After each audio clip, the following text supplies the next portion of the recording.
다음엔 요즘 많이 논의가 많이 되고 있는 부분입니다. 사회적 경제에 관한 논의인데요. 협동조합과 지역경제 윤종화 이사장이 발제했습니다. 시간 꼭 좀 지켜주십시오. 10분입니다. 예. 시간 되면은 말씀해 주십시오. 바로 정리를 하도록 하겠습니다. 협동조합 기본법이 이제 시행된 지 1년이 됐는데, 5명만 모이면 누구든지 협동조합을 만들 수가 있습니다. 저희 집이 이제 저와 집사람, 아이가 3명인데, 협동조합을 5명이니까 협동조합을 만들어 볼까, 이런 생각을 하고 있습니다. 이게 농담인데 아무도 안 오시네요. 저는 대경 협동경제 네트워크 사회적 협동조합이라는 이렇게 제목이 좀 복잡한데요. 사회적 협동조합의 이사장입니다. 아시겠지만 협동조합은 일반 협동조합은 강력시도에 등록만 하면 되지만 사회적 협동조합은 인가를 받아야 됩니다. 중앙부처의 인가를 받아야 되고요. 제가 속한 협동조합은 대구의 이제 4번째 사회적 협동조합입니다. 지금은 이제 5개째 협동조합이 만들어져 있는데요. 우리 이제 대경 협동 사회적 협동조합은 바로 이게 협동조합을 활성화시키는 협동조합이라고 보시면 됩니다. 저희 스스로가 협동조합인데, 임무가, 대구 지역에서 많은 협동조합이, 건강한 협동조합이 만들어지는 것을 미션으로 하는 협동조합이다. 이렇게 이제 보시면 될 것 같습니다. 간단하게 이제 저희 이렇게 소개를 드렸고요. 사실 제가 이렇게 급하게 자료를 정리하다가 오늘 PPT 자료를 나름대로 이렇게 공을 들여서 만들었는데, 시간도 없고 해서 그냥 있는 자료로 말씀을 드리겠습니다. 앞에서 이렇게 여러분께서 어쨌든 간에 한국과 지역에 대한 얘기도 하셨고, 이미 이제 청년들이 이제 3포, 3가지를 포기한다, 이런 얘기는 이미 이제 새롭게 얘기하지 않아도 이제 다 아는 얘기들이죠. 전국적으로 350만의 어떤 자영업의 문제, 수도권의 어떤 식민지로서의 어떤 지역, 그리고 이렇게 지역민들은 시장 경제와 공공 경제를 제외하고 또 다른 경제, 즉 사회적 경제를 과연 경험해 봤는가, 이런 게 있는 것 같습니다. 모든 필요와 요구를 시장과 정부로부터 공급받아왔던 이 이제 경험 속에서 이게 최근에 사회적 경제가 이렇게 요구가 되고 있는 것 같습니다. 그러면서 지역은 우리가 앞에서 말씀드렸듯이 현재 지역의 권력은 저는 한마디로 이제 큰 거 한 방 노린다고 이게 얘기를 하고 있습니다. 그러니까 끊임없이 무슨 신공항이니 무슨 첨단복합단지니 이런 식으로 외생적 발전 전략을 추구하는데 몇십 년 동안 해봐도 이제 안 된다, 이런 것이 들어와 있는 것이고요. 그래서 이제 최근에 나오는 것이 이제 사회적 경제, 이런 것이 이제 얘기가 되고 있는 것 같습니다. 이게 사회 자체를 어디로 끌고 갈 것인가, 이런 문제인데요. 어떤 신뢰와 연대, 협력, 이런 사회적 자본을 형성하는 방향으로 사회를 끌고 가자, 이런 의미에서 이제 사회적 경제가 이제 제기되는 것 같습니다. 사회적 경제는 기업 기업의 어떤 경제 활동이나 국가의 경제 활동 외에 어떤 시민 사회에서 어떤 일어나는 경제 활동으로서 어떤 보완적, 대체적 이런 이제 성격을 갖고 있습니다. 그래서 이제 오늘 이제 오마이뉴스에 보니까 이런 그림을 하나 냈는데요. 사회적 경제 있고 협동조합, 사회적 기업, 마을 기업, 자활 기업, 이렇게 해서 이것을 사회적 경제다, 이렇게 되는데, 이게 이제 이런 것이 총체적으로 엮이는 어떤 형태를 이제 사회적 경제라고 얘기를 합니다. 그래서 이제 현재 사실은 협동조합을 얘기하는데 어떻게 보면은 태풍이 아니냐, 이런 얘기를 하고 있습니다. 좋은 의미에서 태풍이라는 의미도 있고요. 모든 사람이 관심을 가진다는 의미에서 태풍이라는 의미도 있고, 또 한편으로서는 뭔가 지나가고 난 뒤에, 이 열풍이 지나가고 난 뒤에 좋은 협동조합이 과연 살아남을 수 있겠는가, 이런 의미에서 쓸고 지나간다는 의미에서 태풍이라는 의미도, 부정적인 의미 동시에 사용하고 있습니다.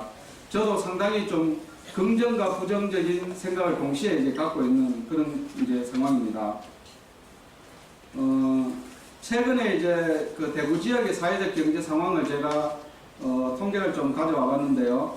사회적 기업이 그 대구에 인증된 것이 한 44개, 또 예비 사회적 기업이 62개, 마을 기업이 대구에 73개, 그리고 자활 기업이 대구에 한 210개 정도가 활동을 하고 있고요.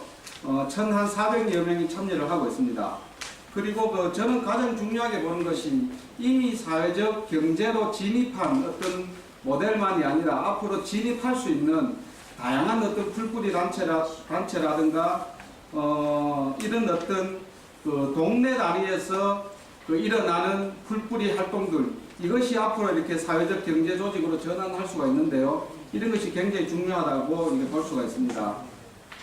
현재 이제 10월 말 기준으로 전국적으로 협동조합 등록된 것이 한 2,750개 정도 됩니다.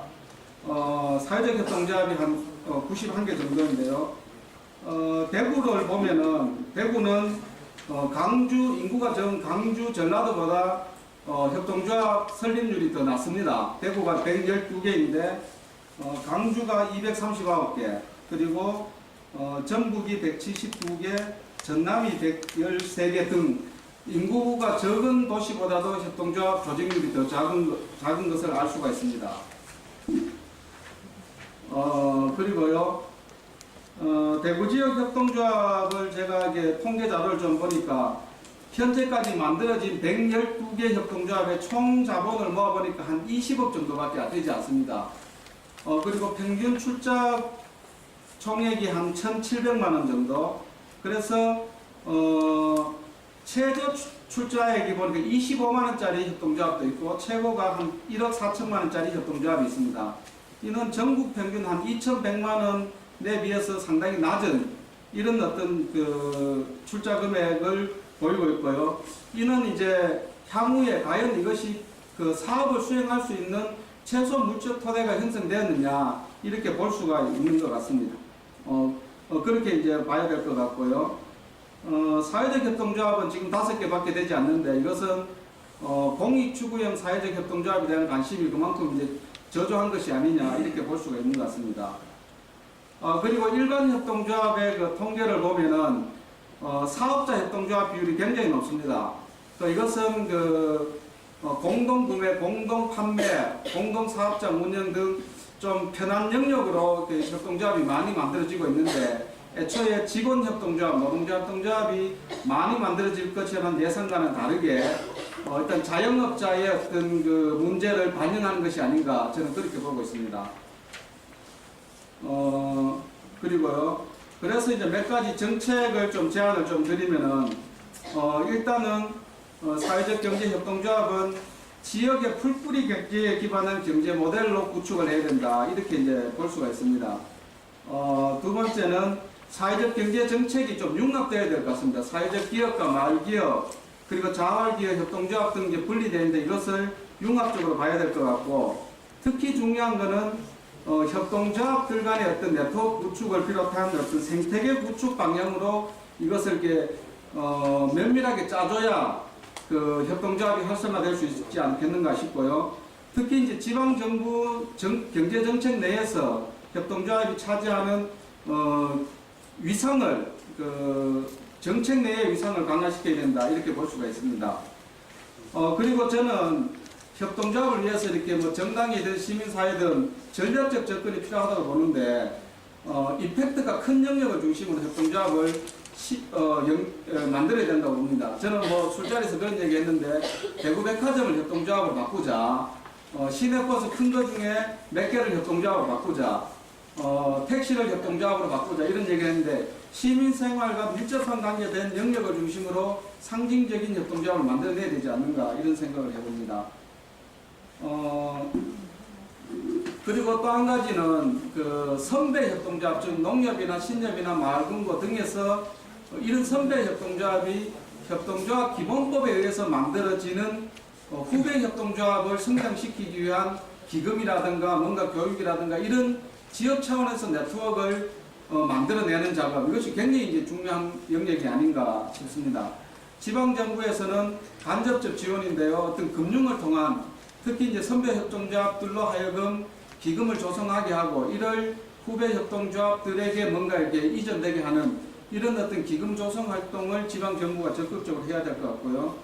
중앙 정부는 일단 정책이 이렇게 굉장히 분리되어 있습니다. 이것을 사회적 경제라는 틀로 묶어내고 정책의 융합을 통한 상승 효과를 만들어내고, 이것이 정책이 실현되는 것은 마을이라든가 현장에서는 굉장히 네트워크형으로 진행될 수 있도록 이렇게 이제 정책을 짜줄 필요가 있지 않는가, 이런 생각을 하고, 그 어느 지역보다도 저는 사회적 경제 협동조합 이런 것이 매우 중요한 어떤 지역이 대구가 아닌가, 이런 생각을 하면서 하여튼 뭐 우리 민주당이든 저희 같은 이제 어떤 비영리 시민운동이든 적극적으로 고민하고 대응할 필요가 있다, 이런 말씀으로 얘기를 마무리하겠습니다. 이상입니다. 네, 감사합니다. 시간을 잘 주셔서 부탁드립니다. 네, 마지막 이제 왜 여성의 세력화인가 남았는데, 이거 끝나고 질의 응답 시간을 간단히 갖겠습니다. 여성의 세력화 윤선진 위원님께서 말씀해 주겠습니다.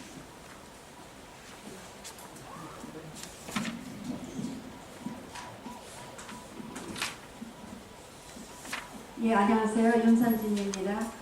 시간이 많이 지났기 때문에 간단하게 하겠습니다.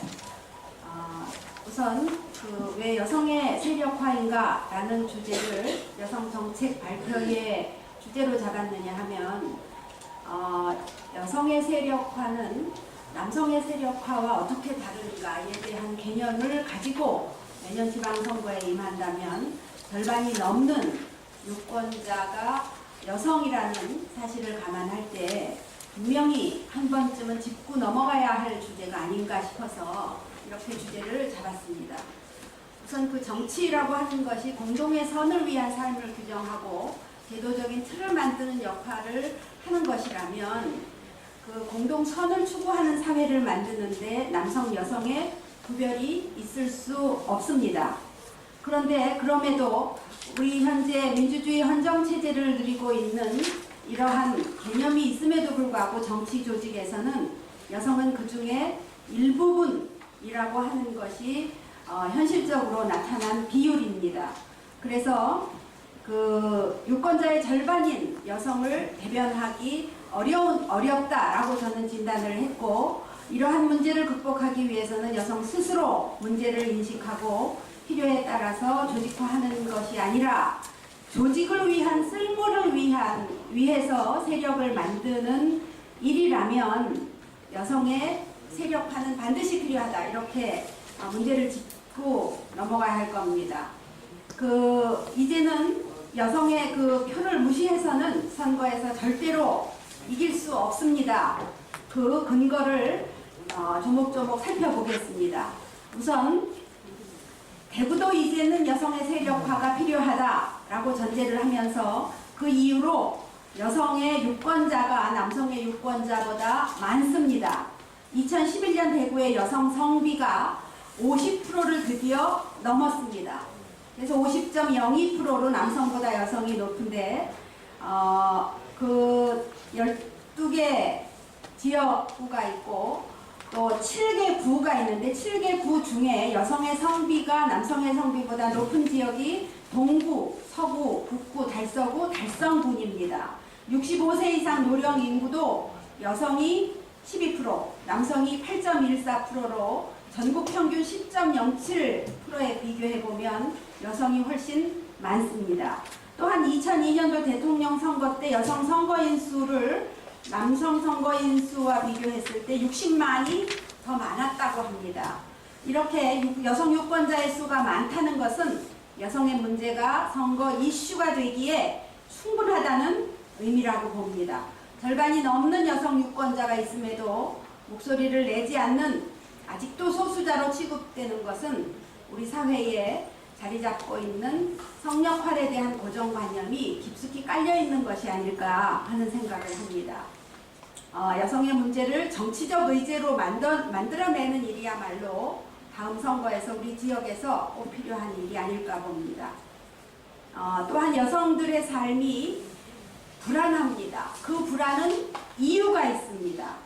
그래서 이유 있는 불안을 우리가 볼 때 그것이야말로 정치 세력화가 필요한 이유다, 이렇게 봅니다.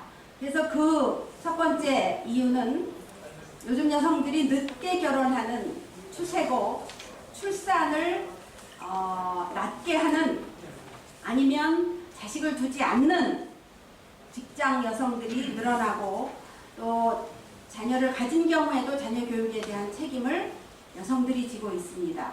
이러한 환경은 여성들의 삶이 편안할 수 없는 불안을 느낄 수밖에 없는 환경이라고 할 수 있습니다. 그럼에도 불구하고 여성의 사회 참여를 국가의 여성 정책으로 삼기 때문에 집안일을 주로 하는 전업주부들은 능력 없는 여성으로 보일까 전전긍긍하고 바깥을 기웃거리게 되고 또 바깥일을 하는 직장 여성들은 집안일에 소홀한 여성으로 비춰질까봐 좌불안석입니다. 집안일만 하는 것도 사실은 어렵습니다. 바깥일은 더더욱 어렵습니다. 바깥일은 도처에 높은 벽이 도사리고 있습니다. 임신 출산의 벽, 재취업의 벽, 임금 격차의 벽, 전문성의 벽, 우리가 넘기 어려운 실제적인 현실적인 벽들이 있습니다. 현실적으로 불가능한 이러한 일들을 슈퍼우먼으로 살도록 조장하는 것이 아닌가. 국가와 사회가 오히려 여성들을 두 가지의 일을 다 하도록 부추기는 것은 아닌가 하는 생각을 합니다. 심지어 현오석 부총리가 여성가족부에 기고한 글을 본 적이 있습니다. 지금 한국 경제를 움직이는 것은 남성일지 모르지만 우리 경제를 구할 수 있는 것은 여성이라고 여성의 바깥일을 부총리가 나서서 부추기고 있습니다. 그러면 한편에서는 국가는 여성의 사회 참여를 정책적으로 지원하는 경제를 여성이 구해야 한다고 말을 하면서 적극적으로 보육정책, 교육정책을 연계시키지 않고 있습니다. 이렇게 연계시키지 않는다면 여성은 어떻게 현실적으로 만족하면서 삶을 영위할 수 있겠습니까? 이러한 것들이 현재 모든 여성이 슈퍼우먼이 될 수 없다는 이유는 여성들이 또한 정치적으로 세력화를 해야 되기에 충분한 이유라고 생각을 합니다. 여성의 일에 대한 어떤 가치 평가라는 것이 제대로 이루어질 수 있도록 여성의 문제를 여성이 가지고 있는 사적인 것에서 공적인 문제로 다루어야 한다라고 저는 생각합니다. 그래서 여성의 세력화는 여성 문제를 공적으로 제기하기에 반드시 필요하다. 우리나라 경제활동 참가율이 여성경제활동 참가율이 좀처럼 올라가지 못하는 이유에 대해서 현 부총리는 가정에서 슈퍼우먼 역할을 맡다 보니 일과 가정이 양립하기 힘들고 임신과 출산은 사표로 이어지고 한 번 경력이 단절되면 취업이 쉽지 않고 남녀 임금 격차도 여전하다 하고 진단은 했습니다. 그런데 저출산, 고령화 이런 걸로 인해서 생산 인구가 줄어드는 데 대한 효과적인 정책적 대안도 없이 여성의 경제 활동 참가만을 진단하는 것은 이율배반이라고 하지 않을 수가 없습니다. 여성의 입장에서.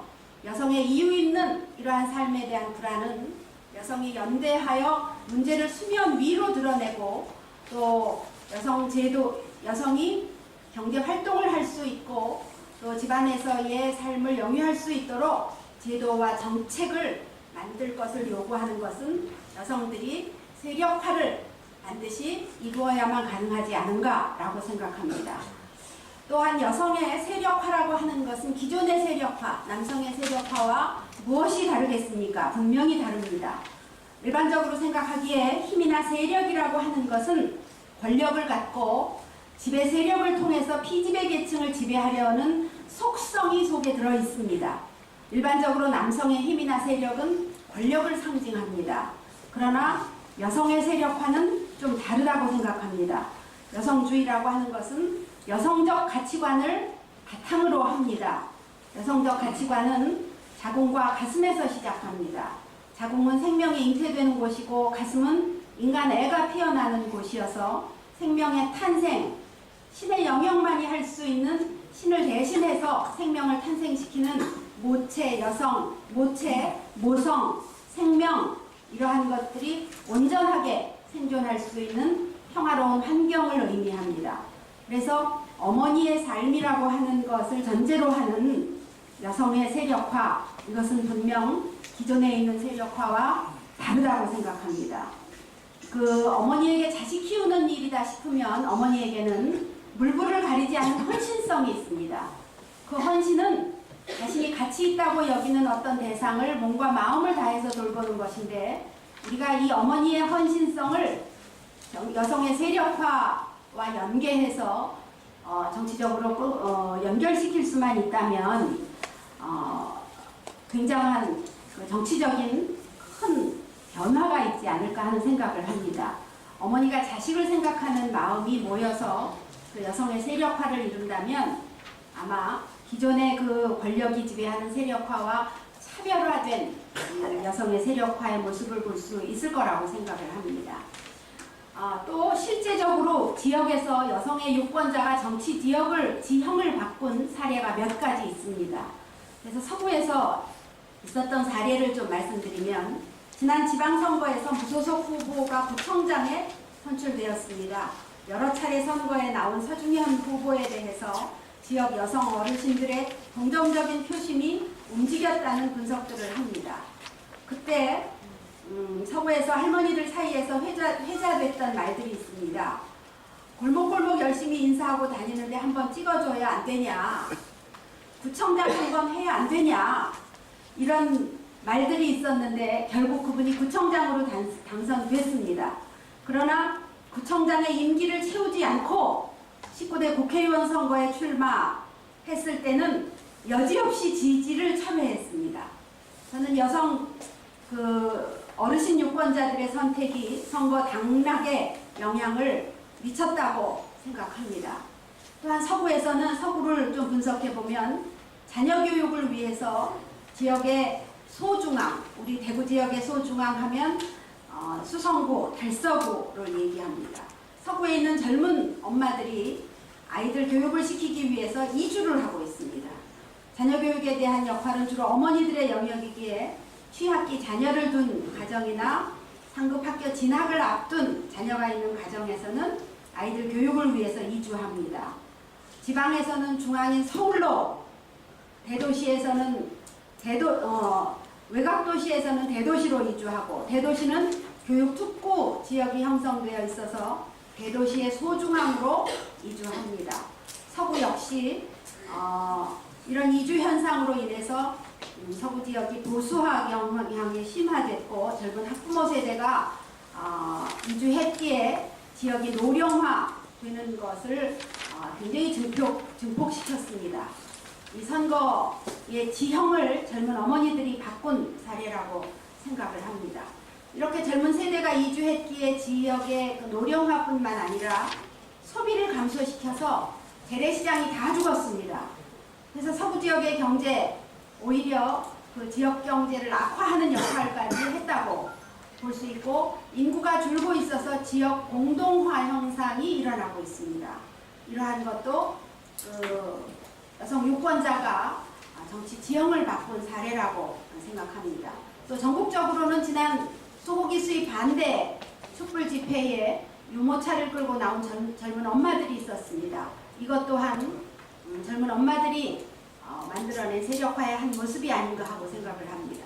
또한 세력화가 이렇게 부정적인 것만 있는 것은 아닙니다. 저희 지역에 지난 국정감사에서 문제가 올라갔던 서구 평리 6동의 세 동네가 있습니다. 세 동네는 82년부터 79년부터 84년 사이까지 쓰레기가 매립된 지역임에도 불구하고 88년부터 대구시와 그 서구청이 주택 허가를 내준 지역입니다. 그래서 현재 650가구 2186명의 주민이 살고 있는데, 2011년에 서평 지하차도가 그 공사가 이루어지면서 그 대량의 쓰레기가 매립되었다는 것이 확인이 됐습니다. 물론 그 인근 지역이 이제 염색 산업단지고 하수처리장, 폐수처리장, 분뇨처리장 이런 혐오시설이 있어서 악취, 소음, 분진에 노출되어 있는 지역임에도 쓰레기 매립으로 인한 그 집안 침하, 주택 벽 균열, 기울기 이런 걸로 주민들의 건강, 사유재산 보호를 못하는 지역입니다. 제가 처음 새동네를 돌아봤을 때 느낀 느낌은 분노였습니다. 어떻게 이런 지역을 대구시에서 방임해 줄 수가 있을까? 대한민국이 버린 지역인지도 모르겠다 하는 분노로 어떻게 이 지역의 주민들을 도와야 하고 방법을 찾을까 생각하다가 그 지역의 비대위원장과 함께 자료를 찾기 시작했습니다. 그래서 철도청, 국토부, 환경청, 환경부를 뒤져내서 증거를 찾아냈습니다. 그래서 이번에 국정감사 때 민주당 국회의원, 김현 의원, 한정혜 의원, 조경태 최고위원의 도움을 받아서 대구시장으로부터 인정을 받았고 환경부 장관으로부터 건강 문제 검진하겠다는 약속도 받아냈습니다. 그런데 이렇게 일을 하는 추진 과정에서 제가 놀라웠던 것은 주민들이 세력 조직이 되어 있고 세력화가 되어 있었다는 것입니다. 그 중에서도 그 10여 명의 간부들, 특히 여성 간부들의 헌신성은 탁월했습니다. 적극적으로 국정감사까지 이끌어낸 그 뒤에 이들의 그 세력화, 조직화가 없었다면 아마 불가능하지 않았을까 하는 생각을 합니다. 이들의 그 특징을 조금만 좀 말씀드리면 그 어르신들을 대하는 태도나 뭐 이런 모습에서 또 그 비대위원 사무실을 또 운영하는 모습에서 기존에 우리가 생각할 수 있는 일반적인 그 정치 세력의 조직, 위계 이런 것은 볼 수 없었습니다. 또한 손님이 오시면 손님을 대접할 때 따뜻함과 헌신적으로 음식에 비싼 음식이 아니라 자기 집에 있는 것과 똑같은 음식을 내면서 그들이 보여준 그 탁월한 조직력과 세력화는 정말 우리가 한번 여성의 세력화의 모델이 될 수 있지 않을까 하는 생각을 합니다. 여성의 세력화가 되기 위해서 몇 가지 제안을 좀 드려보겠습니다. 우선 공공의 이익을 위한 생활 정치를 실현하는 것이 필요하겠다라고 생각됩니다. 여성 스스로 주인의식을 갖고 바꾸려고 노력을 해야 한다고 봅니다. 새동네에서 보여줬던 여러 가지 그 세력화를 저는 하나의 모델로 보여보면서 그 조직을 만들고 세력을 키워서 압력도 행사하고 무시할 수 없는 조직과 세력을 만든다면 그 지금 현재 어제까지 이분들이 그 속에서 지진 같은 변화가 일어나고 있습니다. 우리 문제를 30년 동안 특정 정당이 지배했으면서도 누구도 얼굴도 한번 내밀지 않았는데 원외위원장이면서도 우리를 국정감사까지 이 문제를 도와줬다고 해서 이분들이 당원 가입서를 쓰기 시작했습니다. 400장이 넘고 있습니다. 65세 이상은 1,000원씩 내고 65세 이하는 2,000원씩 내면서 이분들이 정당의 일원이 돼서 당비 내고 투표권의 힘으로 정당의 힘을 우리가 빌려서 쓰겠다. 또 민주주의 제도를 정당의 근간으로 하는 정당은 사실 당원의 투표로 우리가 대표를 뽑고 있는데 이러한 유권자의 투표권으로 정치인의 그 위임한 권력이 제대로 주민을 위해서 쓰이도록 압력을 행사한다면 이것이야말로 당원과 그 유권자를 두려워하지 않는 정치인에 대한 압력의 행사가 될 거고 다음 선거에서 표를 주지 않는 방식이 된다면 이들을 두려워하고 그 당원과 유권자를 두려워하는 그 정치 풍토가 만들어지지 않을까 하는 생각을 합니다. 또한 우리가 사용하는 그 언어를 좀 바꿔도 여성의 세력화가 되는 몇 가지 제안을 할 수 있을 거라고 생각을 합니다. 몇 가지 제안을 제가 설명한 걸 썼지만 시간이 많이 지난 관계로 여기에서 저의 발제를 마치겠습니다. 감사합니다. 감사합니다. 네, 그럼 마무리 발언으로 김태일 선생님 정리를 해서 하죠. 예.